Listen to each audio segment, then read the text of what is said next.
Pemirsa, pasien yang dinyatakan sembuh dari COVID-19 di Bali mengalami tren meningkat.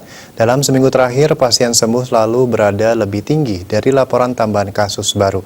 Hingga hari ini, total pasien sembuh dari virus corona ini mencapai 9.883 atau 89,50% dari total kasus yang ditangani Provinsi Bali.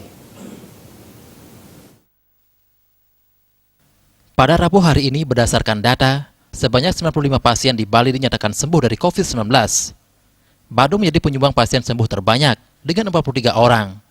Disusul Denpasar 20 pasien sembuh, Gianyar 14 pasien sembuh, Buleleng 5 pasien sembuh, Tabanan 4 pasien sembuh serta Bangli, Klungkung dan Karangasem sama-sama melaporkan 3 pasien sembuh.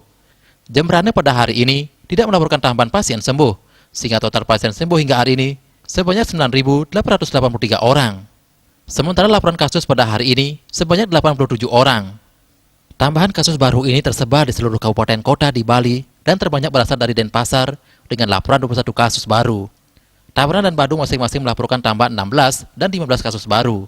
Gianyar dan Klungkung sama-sama melaporkan 9 kasus baru. Bangli dan Buleleng sama-sama melaporkan 5 kasus baru. Jembrane melaporkan 4 kasus baru dan Karangasem 3 kasus baru. Total kasus COVID-19 yang ditangani Bali per Rabu hari ini mencapai 11.042 kasus.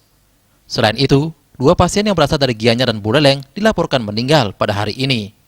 Sehingga total pasien meninggal sebanyak 353 orang atau 3,20% dari total kasus yang ditangani. Di pihak lain, pasien yang masih dalam perawatan juga terus mengalami penurunan. Hingga hari ini sebanyak 806 pasien yang masih dirawat atau 7,30% dari total kasus dan terbanyak berasal dari Badung dan Gianyar dengan jumlah sama-sama 175 orang. Untuk mencegah penyebaran COVID-19, ingat pesan ibu dengan selalu terapkan 3M, yakni wajib memakai masker, wajib mencuci tangan, wajib menjaga jarak, dan hindari kerumunan. Dengan penerapan perilaku 3M, Indonesia segera terbebas virus corona menuju Bali bangkit, Bali era baru, Indonesia maju.